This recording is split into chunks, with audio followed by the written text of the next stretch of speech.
Olá, estamos aqui para nós continuarmos e fazermos o nosso terceiro vídeo, que é sobre o propósito da eleição de Cristo em nossas vidas.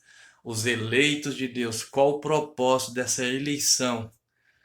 E eu gostaria de começar com você falando sobre o propósito dessa eleição e que Deus, com toda a sua sabedoria e poder, ele tem um propósito definido tanto na criação quanto na redenção do pecador.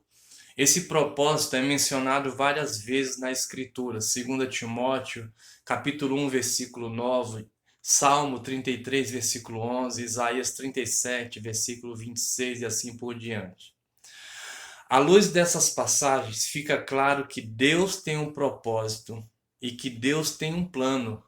Mas qual será o propósito de Deus na eleição do pecador? O propósito da eleição é revelar a glória de Deus. Não existe propósito maior e mais sublime do que glorificar a Deus. Foi para isso que fomos criados e foi para isso que todo o universo foi criado. Deus, querendo revelar sua própria glória, determinou criar o mundo e permitir a queda do homem que foi criado sem pecado, mas com total liberdade, liberdade absoluta.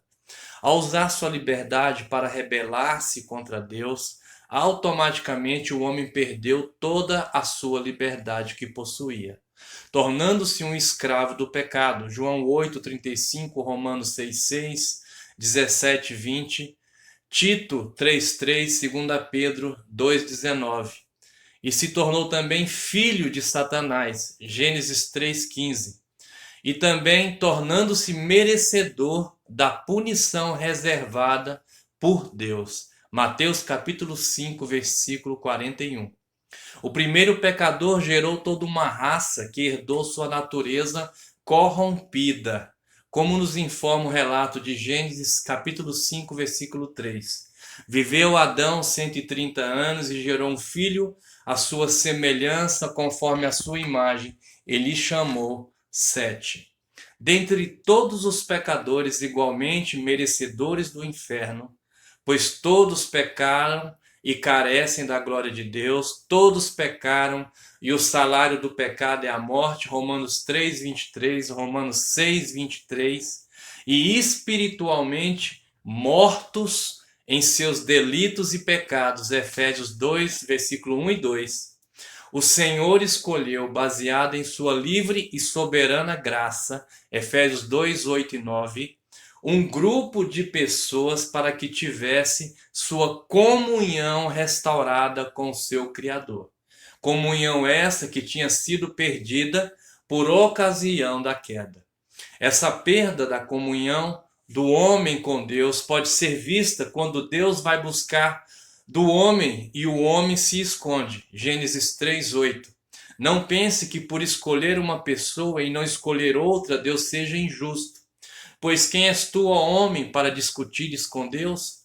Porventura pode o objeto perguntar a quem o fez: por que me fizestes assim? Ou não tem o direito o oleiro sobre a massa para do mesmo barro fazer um vaso para a honra e outro para a desonra? Romanos 9, 20, versículo 20 e 21.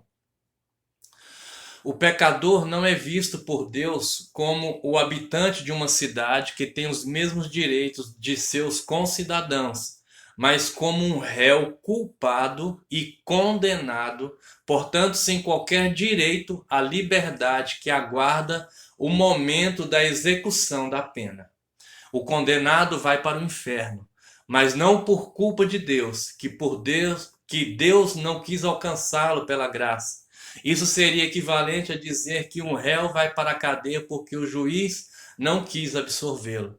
O pecador condenado vai para o inferno por causa do seu próprio pecado. Ao condenar o pecador ao inferno, o Senhor não age com injustiça. Pelo contrário, executa sua justiça de forma plena, dando ao pecador rigorosamente o que ele merece. O eleito, por sua vez, vai para o céu por causa do propósito de Deus em alcançá-lo pela graça. Nesse caso, a justiça também é feita, pois Cristo pagou o preço para que os escolhidos de Deus fossem salvos. A justiça de Cristo é imputada aos eleitos, fazendo-os justos aos olhos de Deus. Como já vimos, o plano de Deus é restaurar a comunhão do homem consigo. Esse plano terá sua consumação no grande dia do Senhor, quando redimido com o corpo e a alma livres de qualquer pecado e corrupção, terá plena comunhão com o seu Criador. Contudo, mesmo antes de alcançar essa plenitude da comunhão com Deus, o redimido tem comunhão com Deus em Cristo. 2 Timóteo 2,5. E deve zelar pelo desenvolvimento de sua santificação, que é a forma de que agora dispomos para manifestar essa comunhão. Sendo assim, podemos dizer que o propósito de Deus na eleição é a santificação do seu povo, que quando for plena, ocasionará uma comunhão perfeita entre Criador e criatura.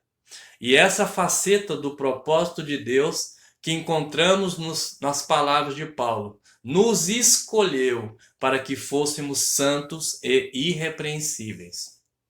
Essa é a meta que o Senhor coloca diante daqueles em cujos corações ele já começou a operar seu plano da eterna eleição.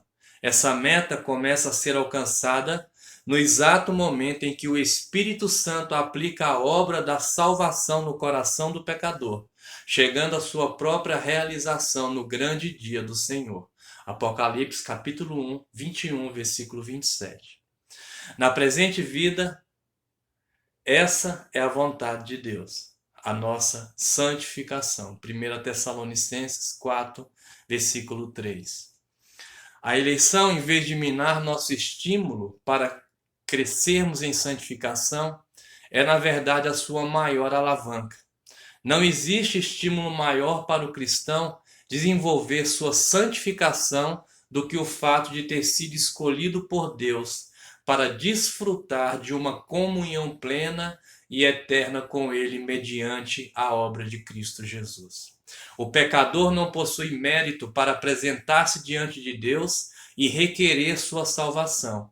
Mas o Senhor graciosamente providenciou uma forma segura pela qual alcança todos aqueles com os quais deseja manter uma comunhão perfeita e eterna em seu reino, a eleição em Cristo.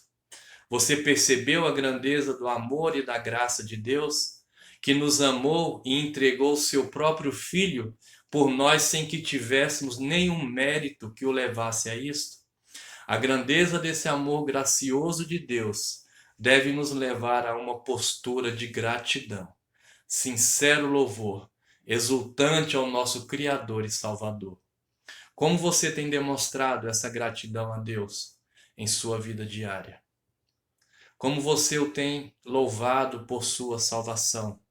Sua vida de santidade, sua vida de obediência, tem alguma coisa a ver com isso?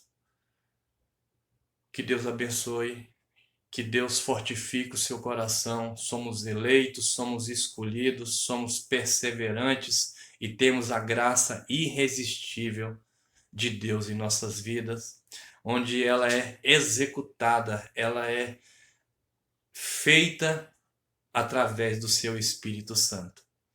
Meu nome é Marcelo Divino Matos. Nós estamos no YouTube trazendo mensagens bíblicas para nossos corações ficarem fortalecidos na palavra de Deus. Se inscreva no nosso canal, Marcelo Divino Matos, dê um like e Jesus te abençoe.